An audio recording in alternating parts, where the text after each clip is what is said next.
katol. May buntag diha mga katol og mga ka-Disney princess no. Makita ninyo ako galakaw padung sa luyo sa akong balay kina ako'y major update no. Aside sa working girl ka, nasad ko'y bagong sideline. Charan, siguro naka-idea na mo kung sa akong butos-bot mga katol. So, inanion paglawog ang backtin mga katol. As you can see, improvise ang akong taksanay.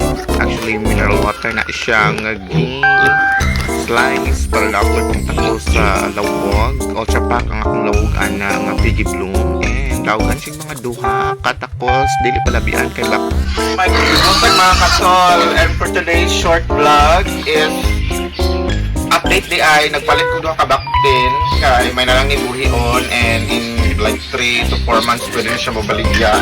Ano siya? Kita daw. Charan! Wala sa kung duha ka backtin. Tag 3K mo sa. Gihanto na siya itong Monday. Buwag lawas mga katol. Kaya ako sa kumain. Don't forget to like, share, and subscribe. Mwah! A few moments later, tago na mong baboy mga katol. Hindi. Gago! Disney princess na nga kang di ka marina.